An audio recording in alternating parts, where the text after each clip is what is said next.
All signs, ano yung mga posibleng paparating sa inyo ngayong month ng February. Aries. Start tayo kay Aries ha. Ano yung mga paparating sa iyo Aries ngayong Feb? Be careful. Do not take risk.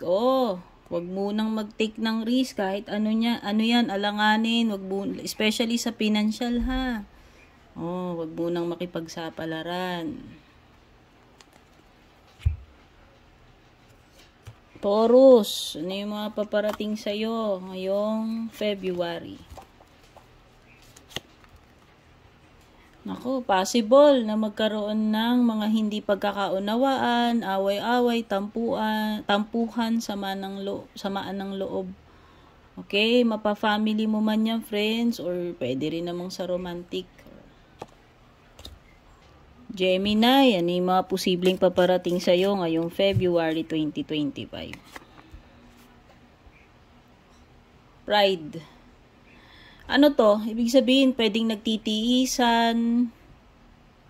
Kasi pride yung pinapairal eh. So, pwedeng yan. Pwedeng magkaroon ng misunderstandings, conflict, or mga delay dahil lang sa pride.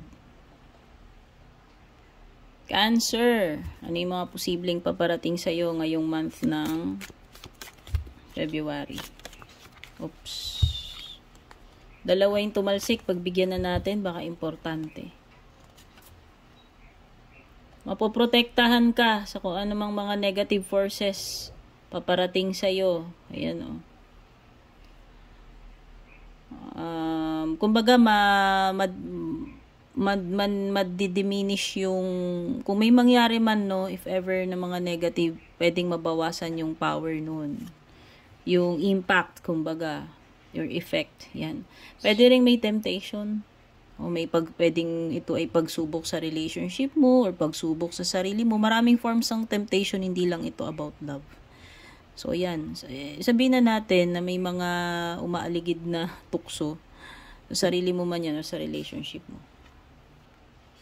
Leo, ano yung mga posibleng paparating sa'yo ngayong February? Paparating sa'yo, Wedge. Ako, ito yung mga sagabal eh. Sabihin na natin, pwedeng may delay, pwedeng mga epal, istorbo. Sagabal, lahat ng form ng sagabal sa kung ano man yung mga gagawin mo. Meron kasing kumakalso eh, may humaharang. Okay, so pwedeng challenge din ito. Hindi lang naman about delay. So, sabihin na natin, pwedeng hindi mo makuha agad yung outcome na gusto mo kasi nga may sagabal. Or may mga forces dito na maaaring yun yung nakakapigil na mangyari. Yung ine-expect mo or yung mga dapat mangyari dito. Ayan o. Meron ditong something na, friend eh. Merong something na nagiging pumapagitna or humaharang between you and your friend or between you and something na gusto mong mangyari or gawin. Virgo, ano yung mga posibleng paparating sa'yo ngayong February? Wow, goldfish, ang ganda. Good luck ito eh. So pagdating sa pera, good news ito. Baka may paparating sa'yong opportunity, swerte, o pera. Pwede rin naman daw about spiritual growth. Sabihin na natin, like a blessing or awakening. Spiritual na pagkamulat, no? Libra, ano yung posibleng parating sa iyo ngayong month ng February? Wow, araw. Napaka-positive ng card mo, Libra. Happiness and well-being. So, paparating na yung magagandang bagay, Libra, para sa'yo. It could be blessings, it could be improvement sa health mo, sa sitwasyon mo. Magiging masaya, masigla, maaliwalas ang lahat ng bagay ngayong February sa'yo. Nagsha-shine ka, no? Sun is source of life, energy. Lahat ng positive things, yan yung source, yung araw. So, if you are waiting for a confirmation, kaliwanagan, sagot, Libra, pwedeng ito na rin yun. May mga bagay na masusolve dito, mabibigyan kaliwanagan. Babalik na yung sigla ng katawan mo, relationship mo, or negosyo mo, or kung ano may tinutukoy dito. Magiging happy ka, for sure. Scorpio, ano yung posibleng parating sa'yo ngayong month ng February? Inkpot. May something dito matatapon, no? Nakita mo naman, no? Merong ink na tumapon. So, ito pwedeng mag-iwan ng permanent damage kasi ink yan, Diba, alam naman natin yung ink, mahirap remedyohan. Yan, pwedeng may situation na gano'n na pwedeng may consequence, ano man yung resulta nun, ano man yung pinaka-byprodukto nung nangyari na yun, pwedeng mag-leave ng scar, ng mark, pwedeng maging permanent na yung damage niyan. Mahirap siyang remedyohan, burahin. Sabihin na natin kung ano mang situation yan. Possible na may matapon, masayang. So, pwede kang maka-encounter ng loss. So, yan. Pag sa pera, i-apply nyo sa lahat ng bagay sa general. No? So, yan. Pwede may mga problema pero mareresolbahan. Sagittarius. Ano yung posibleng paparating sa iyo ngayong February? Oops, ito na, yung tumihaya. Kunin ko na yan. Boot card. Ibig sabihin lang nito, boot is something na ginagamit natin para makapaglakad tayong komportable Kasi pag wala tayong kasuotan sa paa, mahirap na malayo yung malalakad mo. So sabihin na natin, meron kang something na kailangan para magawa mo yung isang bagay, para mas malayo yung marating, para mas marami kang, para may makumpleto ka, may ma-achieve ka, or you have to do something, mayroon kang token or ticket or pamasahe, diba, para makapunta ka sa isang lugar. Basta merong something dito na kailangan mo ingredient or tool, para makagawa ka, makakilos ka, para may marating ka. Ayun yung nafe-feel ko rito. Or maybe this is a sign na kailangan mong magsimula. Make the first move, or hindi ka makakalis sa pwesto mo hanggat hindi ka gumagawa ng a single step, no? Sabi nga nila the journey of 1,000 miles begins with a single step. So, kailangan ng initiation. Kailangan mong simulan para magkaroon ng progress, para may mangyari, para makaalis ka sa situation mo or marating mo yung gusto mong marating. Okay? But then, pwedeng ito ay indication na kailangan dagdagan mo pa yung effort mo. Okay?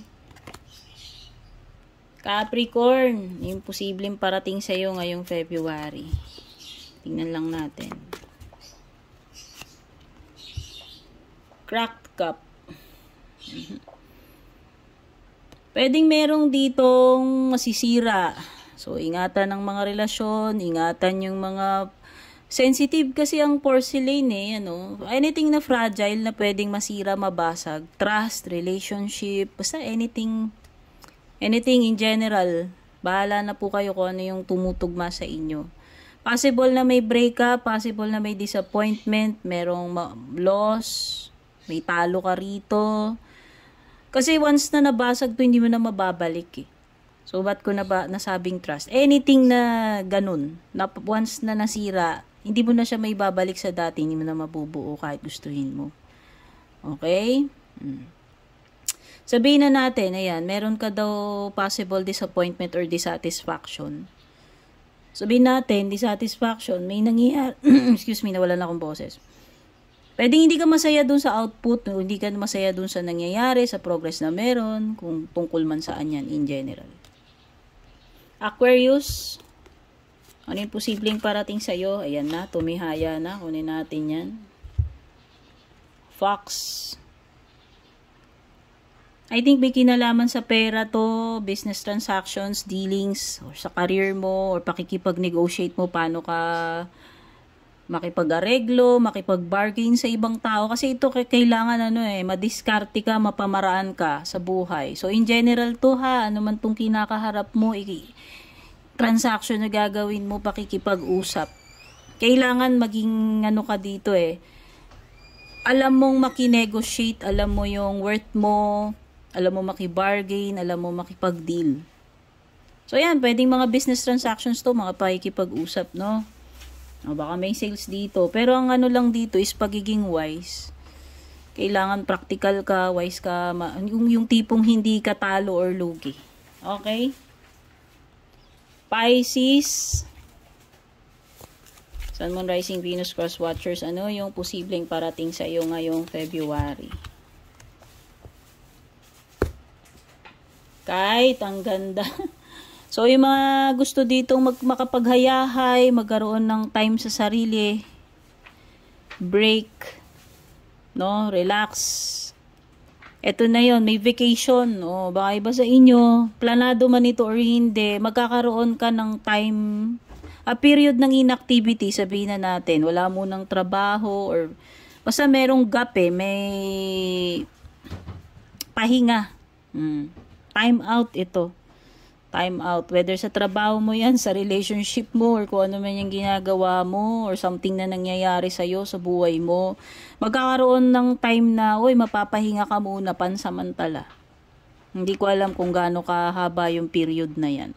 Okay, pwedeng literal na bakasyon lang to. Outing, bakasyon, o nagpaalam ka, nag-leave ka, or holiday. Ayan, ibig lang sabihin, magkakaroon ka ng time sa sarili mo or sa loved ones mo. Ayan. So, all signs, maraming salamat for dropping by. Don't forget to like, follow, subscribe. Regarding private reading, tingnan nyo na lang yung mga nakasulat sa description. Take care. God bless. Babush. And kung balak nyo pong mag-book or mag-inquire ng personal readings ko, basahin nyo lamang po itong nakasulat sa screen or yung nakalagay sa description.